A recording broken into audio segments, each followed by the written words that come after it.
Bahujan Samaj party రాష్ట్ర committee ఆదేశాల మేరకు నేటి రోజున కరీంనగర్ జిల్లా కేంద్రంలో ఉన్నటువంటి గీతాభవన్ చౌరస్తాలో ఏదైతే నీట్ ప్రశ్నపత్రాన్ని లీక్ చేసినటువంటి దాని మొండి వైఖరికి నిరసనగా ఈరోజు శాంతియుత నిరసన కార్యక్రమం అనేది ఇక్కడ చేపట్టడం జరిగింది. ఏదైతే సెంట్రల్ గవర్నమెంట్లో ఉన్నటువంటి కేంద్ర ప్రభుత్వంలో ఉన్నటువంటి భారతీయ జనతా పార్టీ ఈరోజు విద్యార్థుల చదువులపైన వాళ్ళ ప్రశ్నపత్రాలు లీక్ చేసి వాళ్ళు న్యాయంగా అక్కడ జంతర్ మంతర్ దగ్గర నిరసనను తెలుపుతూ ఉంటే వారిపైన ఈ ప్రభుత్వం పోలీసులతో లాఠీచార్జీ చేయడం అనేది కూడా తీవ్రంగా బహుజన్ సమాజ్ పార్టీ ఖండిస్తూ ఉంది. ఏదైతే ప్రధానమంత్రి నరేంద్ర మోడీ గారు ఈ దేశం కోసం ధర్మం కోసం అంటున్నటువంటి నరేంద్ర మోడీ గారు దేశం కోసం ధర్మం కోసం కాదు, ఈ దేశంలో ఉన్నటువంటి విద్యార్థులు యువకుల పట్ల మీరు ఎంత నిబద్ధతతో ఉన్నారో ఈ సమాజానికి ఇప్పుడున్నటువంటి ఈ దేశ ప్రజలకు చెప్పాల్సినటువంటి బాధ్యత ఉందని చెప్పి ఈ సందర్భంగా మేము చెప్తా ఉన్నాం. ఏదైతే విద్యాశాఖ మంత్రి ఉన్నాడో కనీసం ఒక డిగ్రీ క్వాలిఫికేషన్ లేనటువంటి మంత్రిని ఈరోజు ఈ భారతదేశానికి విద్యాశాఖ మంత్రిని చేసినటువంటి గొప్ప ఘనత ఎవరికైనా ఉందంటే ప్రధానమంత్రి నరేంద్ర మోడీ గారికే ఉంది. తక్షణమే దీనికి పూర్తి బాధ్యత వహిస్తున్నటువంటి కేంద్ర ప్రభుత్వంలో ఉన్నటువంటి విద్యాశాఖ మంత్రిని సస్పెండ్ చేయాలి. అదేవిధంగా విద్యార్థులు చదువుకున్నటువంటి యువకులపైన లాఠీచార్జ్ చేసినటువంటి కేంద్ర హోమ్ మినిస్టర్ అయినటువంటి అమిత్ షాని కూడా రాజీనామా చేయాలి. ఈ పూర్తికి బాధ్యత వహిస్తున్నటువంటి ప్రధానమంత్రి కూడా రాజీనామా చేయాలని చెప్పి బహుజన్ సమాజ్ పార్టీ డిమాండ్ చేస్తుంది.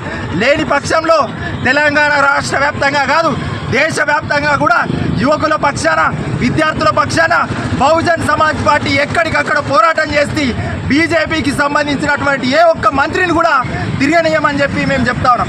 ఇదే కరీంనగర్లో ఉన్నటువంటి బండి సంజయ్ గారు కూడా యువకులను మతం పేరుతో అడ్డం పెట్టుకొని రోడ్ల మీద యువకులను విధ్వంసాలు సృష్టించేటట్టు చూస్తారు. మనం ఈ మధ్యకాలంలో గమనించాం.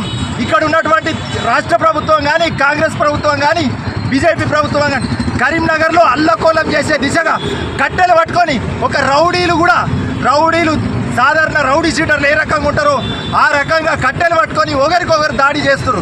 శాంతియుతంగా నిరసన తెలిపేటటువంటి పరిస్థితి ఉన్నప్పటికీ కూడా రౌడీ రాజకీయాన్ని కరీంనగర్లో కూడా తెరలేపుతా ఉన్నారు.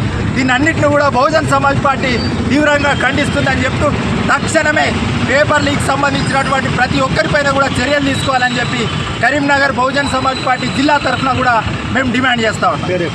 నల్లాల శ్రీనివాస్, బహుజన్ సమాజ్ పార్టీ కరీంనగర్ జిల్లా అధ్యక్షుడు. బహుజన్ సమాజ్ పార్టీ అధినేత్రి బెహన్జీ మాయావతి గారి ఆదేశాల మేరకు తెలంగాణ రాష్ట్ర అధ్యక్షులు ఇబ్రాహిం శేఖర్ అన్న గారి పిలుపు మేరకు ఈరోజు కరీంనగర్ జిల్లా అధ్యక్షుని ఆధ్వర్యంలో భాజపా మొండి వైఖరికి వ్యతిరేకంగా ఈరోజు జిల్లా వ్యాప్తంగా ఉన్న బీఎస్పీ శ్రేణులు తరలివచ్చి ఇవాళ భాజపా ప్రభుత్వాన్ని నరేంద్ర మోడీ నిర్లక్ష్యాన్ని విద్యాశాఖ మంత్రి రాజీనామాను డిమాండ్ చేస్తూ ఢిల్లీలో జంతర్ మంతర్ వద్ద బీజేపీ పార్టీ తీసుకున్న దీక్షకు మేము సంపూర్ణ మద్దతు తెలియజేస్తున్నాం.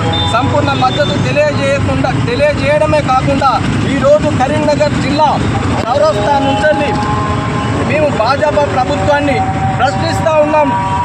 నరేంద్ర మోడీ గారిని కానీ విద్యాశాఖ మంత్రి ధర్మేంద్ర ప్రధాన్ గారిని ఈ సందర్భంగా మేము సూటిగా అడుగుతూ ఉన్నాం. నీట్ పేపర్ లీకేజీకి బాధ్యులు ఎవరు? బాధ్యులపైన మీరు తీసుకున్న చర్యలు ఏంటి? ఎవరిని మీరు పోలీస్ కస్టడీలోకి తీసుకొని విచారించు? ఇప్పటి వరకు ఈ దేశంలో ఉన్న విద్యార్థులకు కానీ యువకులకు కానీ తల్లిదండ్రులకు కానీ మీరు ఇచ్చిన హామీ ఏంటిది? మీ మీద గత 2 సంవత్సరాలుగా అనేక ప్రశ్నపత్రాలు లీకేజ్ అవుతున్నా కూడా, సుప్రీంకోర్టు మొట్టికాయలు వేస్తున్నా కూడా, ప్రజా ప్రభుత్వాలు, రాజకీయ పార్టీలు, ప్రజా సంఘాలు, విద్యార్థులు నిలదీస్తున్నా కూడా ఇవాళ బర్ల మీద వాన పడ్డట్టుగా మీరు నిర్లక్ష్య వ్యాఖ్యలతో మొండిగా మీరు చేస్తూ ఈ దేశానికి కానీ ఈ ప్రపంచానికి కానీ మీరు ఏం చెప్పదలుచుకుంటున్నారని చెప్పి సూటిగా ప్రశ్నిస్తూ ఉన్నాం. పేపర్ లీకేజీలే కాదు, అయోధ్యలో రాముణ్ణి వదలలేదు. సుప్రీంకోర్టు జడ్జికి రాజ్యసభ సీట్ ఇచ్చి న్యాయ వ్యవస్థను దిగదార్చిళ్ళు. అలాగే వివిధ రాష్ట్రాల్లో ఎమ్మెల్యేలను ఎంపీలను లాక్కొని ఇవాళ చట్టసభలైన పార్లమెంటు కానీ అసెంబ్లీలకు కానీ ప్రజల తీర్పుకు కానీ న్యాయం లేకుండా చేస్తూ ఉన్నారు. ఆఖరికి విద్యార్థుల భవిష్యత్తుతోనూ కూడా ఈ భాజపా ప్రభుత్వం వాడుకుంటా ఉన్నది.